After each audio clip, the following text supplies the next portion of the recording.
আজকে আমি আপনাদেরকে থোড়ের বড়া ভাজা করে দেখাবো। তার জন্য নিয়েছি থোড়, কাঁচা লঙ্কা, বেসন, পেঁয়াজ আর 2 চামচ চালের গুঁড়ো 25 গ্রামের মতো। আমি থোড়টা কেটে তারপরে আপনাদেরকে দেখাচ্ছি। থোড়গুলো আমি এরকম ছোটো ছোটো করে কেটে নিয়েছি। এবার এই থোড়গুলোকে একটু জল দিয়ে সেদ্ধ করে নেবো 2-3 মিনিট। কারণ একটা থোড়টা একটু বেসনের মধ্যে দিলে তো একটু শক্ত শক্ত লাগবে, তাই একটু যাতে নরম হয়ে যায় সেদ্ধ করে নেবো।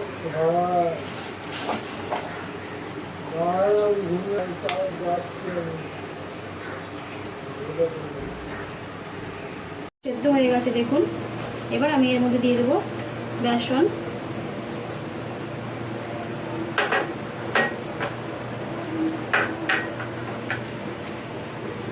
আর 2 চামচের মতো পরিমাপে চালের গুঁড়ো, আর দেবো একটুখানি হলুদ,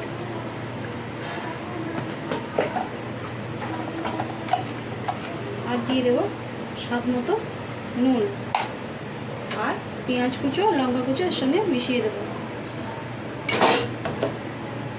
তারপর এটাকে একটুখানি জল দিয়ে ভালো করে ফেটে নিতে হবে।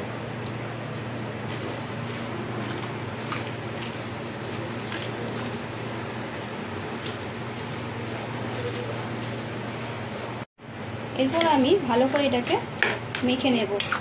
অনেক বাড়িতে ছোট বাচ্চারা আছে কিংবা বড়রা অনেকেই আছে থোড় খেতে চায় না, তাই এইভাবে বেসন ও চালের গুঁড়ো দেবে এভাবে যদি বড়া ভাজা করে দেন তো বুঝতেই পারবে না এটা কিসের বড়া ভাজা। এবার আমি কড়ায় তেল দিয়ে দেবো। কড়া বসিয়ে দিয়েছি গ্যাসের মধ্যে, তেলটা দিয়ে দিলাম। আমার ব্যাটারটা রেডি হয়ে গেছে, থোড়ের ব্যাটার মাখা হয়ে গেছে ভালো করে। এবার আমি কড়ার মধ্যে আস্তে আস্তে বড়া ভাজার জন্য আমি ছেড়ে দেবো। কড়াই তেল দিয়ে দিচ্ছি, তেলটা গরম হয়ে যাবে, মিডিয়াম আঁচে ভাজতে হবে।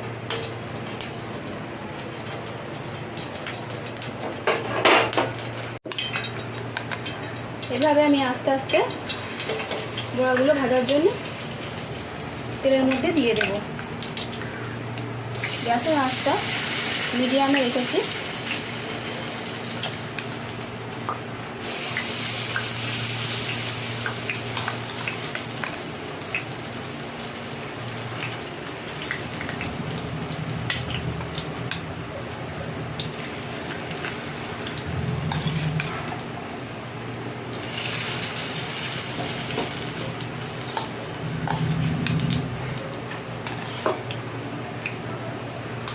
বড়াগুলোকে এবার আমি একটু উল্টে দেবো। ভাজা হয়ে এসছে, আস্তে আস্তে একটু একটু করে উল্টে দিচ্ছি। বাদামি বাদামি কালার হয়ে এসছে, আর একটু বাকি আছে ভাজা হতে।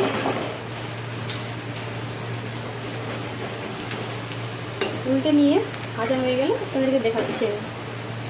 দেখুন বড়াগুলো আমার ভাজা হয়ে গেছে, এবার আমি তুলে নেব।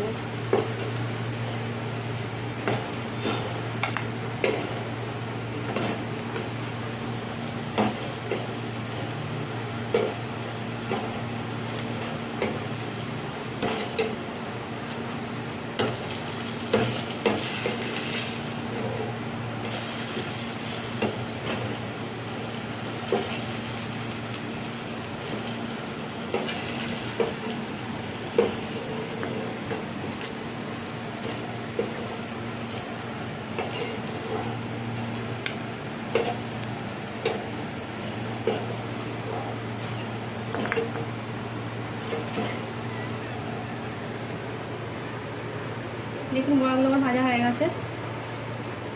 বাড়িতে এরকমভাবে আপনারাও বানিয়ে খাবেন। পারলে লাইক, কমেন্ট ও শেয়ার করবেন।